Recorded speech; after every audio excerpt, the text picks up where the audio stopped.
So welcome back. We have just performed an installation of Metasploit on Linux and then on Windows, and as you will have noticed, the installation is a little bit different.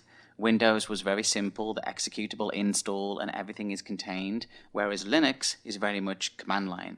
But the overall effect is exactly the same. So let's move on and let's understand some of the key terminologies that we need to know that will sustain us and help us through the rest of this course.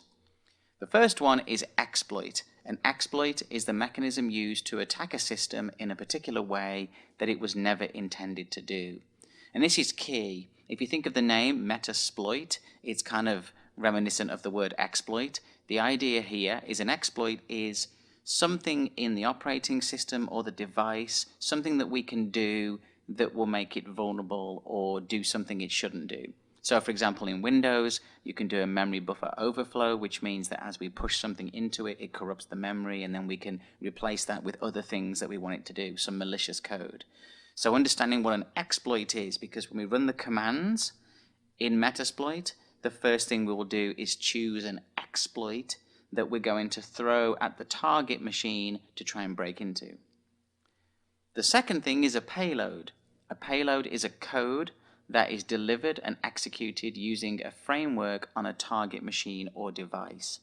This is the actual thing that we want to send to the other side. Is it some kind of virus perhaps? Is it just something that's going to exploit a specific application and then do something for us? But the payload is the compiled code elements that will be ran on that target machine. Then modules. Modules are very important to Metasploit. They're kind of part of the core framework. Modules within Metasploit are software components that perform chosen attacks on specified targets. So when we run the commands, we'll choose modules of things to run, and then when it hits the target machine, it breaks using the exploit, passes on the payload, and then the modules are the components that run. And then last but not least, a listener. A listener within Metasploit waits for incoming connections from targets that have been exploited. So the idea here is that you find the exploit, break the machine, you pass it your custom payload or code. The code then runs on the target machine and then connects back to your machine potentially, like a command and control type idea, and then sends information over specific ports, and your machine will pick up those and then be able to have a connection between those two targets. So, now that we've understood the basic terminology, those four, exploit, payload, modules, and listener, now we can go ahead and run some basic Metasploit commands inside to see how the syntax should work. So as you can see, we're back at the Windows Metasploit console. One of the first commands to know is the word banner. And you'll see that as you type the word banner, if we type it again, it keeps changing the banner that's being used and assigned to the Metasploit console. Now, of course, there's no specific reason for doing this, but it's just quite fun to flick backwards and forwards. Now, the next one is actually to type the word help. The word help, as it states, is really straightforward. It allows me to look at all the commands that I'm able to use, so things like quit or save or sessions, and then even down to database-specific application commands that are used for the Metasploit database itself. We also have the ability to connect, for example. So I can use connect, and let's say I connect to my blog URL, 443. This will make a connection to my home page of the site. It'll tell me that it's been connected.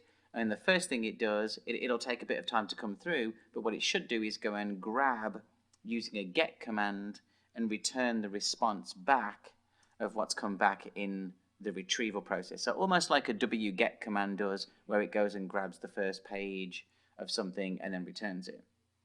Now, of course, you can press Control-C, or if you're on a Mac, it'll be Command-C or whatever else, and that will stop that process. I don't want to wait for that to finish. We also have the flexibility of pinging, so all the standard commands come through, so I can go through and ping all the different bits and pieces. More importantly, we use the show command. The show command allows us to show whatever we would like to show. So I'm going to just say show exploits. And what this will do is it will now connect to the Metasploit database internally and start to grab a list of all the exploits that have been installed as part of the framework, and then it will list them all out in the screen. Now this can take a little bit of time to load because it has to compile this list, and then the list will get rendered out for you in the console. So we'll just give it a second or so, and there we go. And if we just scroll up and down, you can see we have everything from Windows. We can scroll further up. We have different services. We have everything to do with login. These are a list of all of the exploits that exist within Metasploit. Now what we could do is, remember, exploit was one of the first terminology words. So I could now type show payloads, and show payloads does the opposite. It goes and gets me the payload syntax that we can use. So this one, for example, here, if we take this one, is a VNC injection and gives me reverse TCP console. Now what we could do is we could decide, well actually there's a specific type of exploit that I want to use. So you can use the word info, and then we could then type the exploit name. So if we were to scroll all the way back, I'll tell you the easiest way is actually just to go back and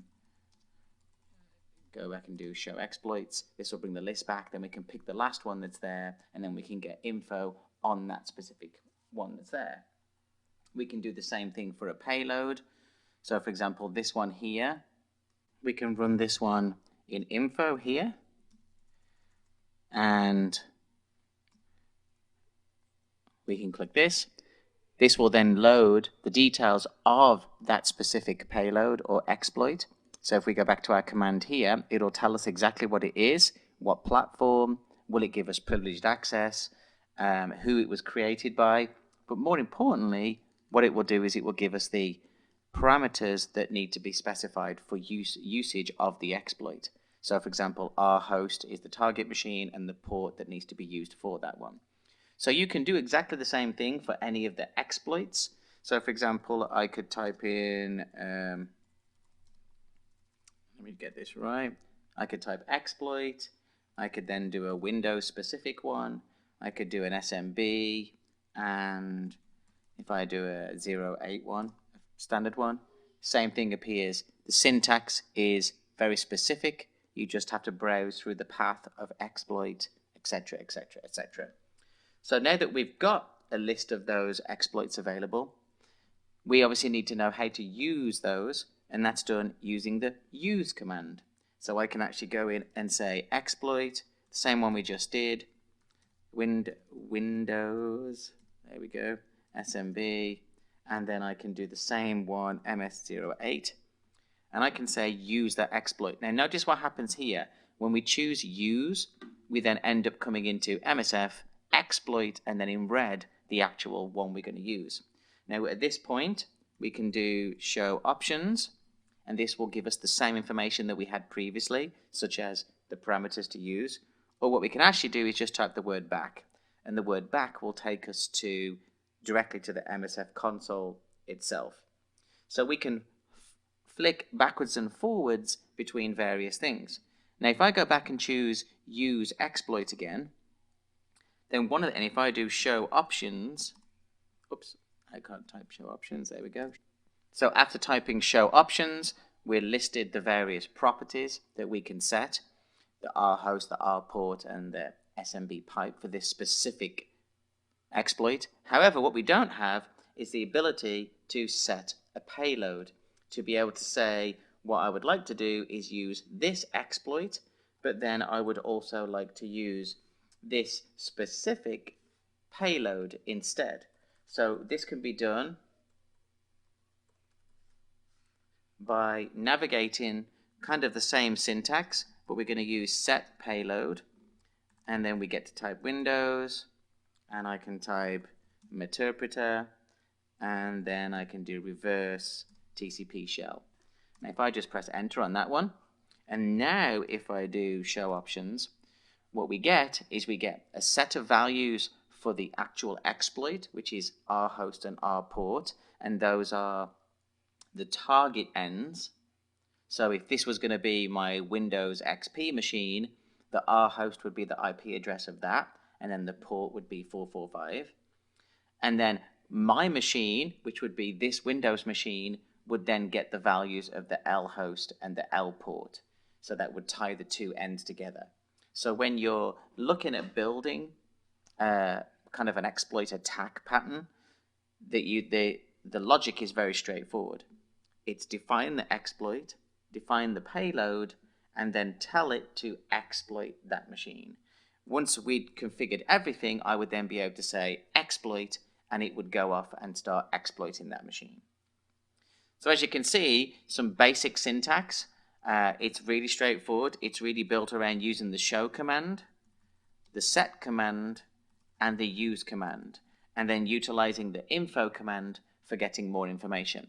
As we go through the next modules and through the rest of the course, you'll obviously use different variations of this syntax to be able to perform the attacks on the target machines.